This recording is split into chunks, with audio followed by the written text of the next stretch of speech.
Kanojia is saying that their battle continues. They're going to continue to technologically innovate, but it's hard to imagine what this service can be if it's not what it's tried to be, which is essentially setting up little individual antennas to pick up the on-air broadcasts and then route those through the internet. The court has found that that's a copyright infringement, focusing on the copyright law, not the FCC responsibilities of broadcasters to broadcast free over the airwaves. So an interesting decision from the court, and Chet's comments about Kanojia, the CEO of Aereo, commenting about this. I thought one of the most interesting things is he said Justice Scalia gets this right.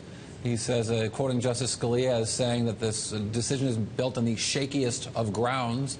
He goes on to talk also about the implications for other computing business. Cloud computing is very much imperiled by this decision, even though the majority said that it shouldn't be, that just because this precedent has been set about copyright, that the idea that you can mirror things and copy things and have things exist in the cloud could be challenged as a function of this decision today. And that is perhaps the most important part of this ruling. The immediate impact is on Aereo and, of course, the broadcasters who took Aereo all the way to the Supreme Court, Cory. But you know, what Scalia and what Scalia is saying is that the 6 justices who ruled on Aereo, ruled at least in the broadcasters' favor, tried to fire a sniper's bullet, and what they may have instead done is just thrown a cluster bomb into the internet.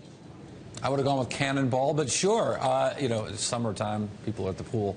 But I think the implications here could be really serious, and that this could be cited in other cases about sort of copyright infringement, copying things. Imagine, for example, a music file, right, where we've seen a lot of copyright battles take place, where you've got copies of it residing in multiple servers so someone can access it wherever they are or wherever they're traveling.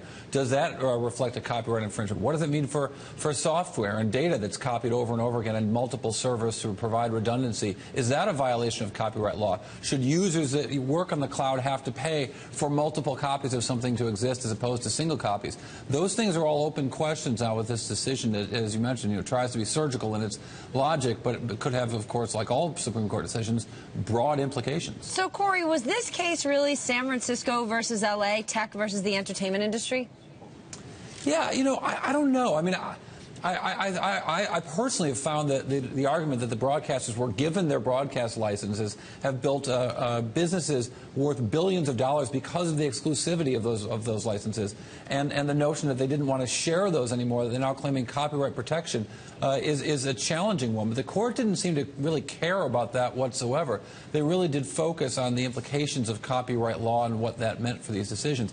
And I don't know if that's really about, you know, Northern California versus Southern California, or I think it's much more about sort of the possibilities of. I don't think Aereo's business model is about the possibilities of technology. Really, I think it really was, as Scalia wrote, really about a loophole and finding a loophole and trying to exploit a business around that. But the implications are much greater. Well, the question now for Aereo and for Kanojia and ultimately for Barry Diller and IAC is what's left of that business model. In his statement, Cory, Kanojia says, we're disappointed in the outcome, but our work is not done.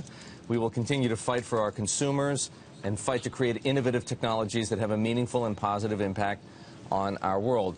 You might say, what else could he say? But it does leave me wondering what Kanojia might get up to with the remnants of what Aereo has technologically, or something else for that matter. Yeah, the smoldering ruins of Aereo. Look, I think when he says our work is not done, it's like when people say I'm not in it for the money. What it means is his work is done, and they are in it for the money. I mean, there's no business here left. They can't. I can't possibly imagine. You know, this business was about exploiting a single loophole with a single technological challenge or a single technological solution to that loophole. I mean, it was bordered on the silly, right? Creating little paperclip-sized antennas to pick up a radio signal and then put it online. It wasn't really solving a technological problem as much as finding a way around a rule and a law that now is being sort of enforced to a higher level. All right, then, if the fork is in and there's nothing left for Chet to do there, what else could he do? Among the power players in the tech scene in Silicon Valley, where could we see Chet? Well, it's a great question. You know, he's obviously a super smart guy and really seems to understand how these businesses work and how media businesses work. And I would imagine there's, you know, we for example, today we expect Google to announce some sort of set-top box or something of that sort.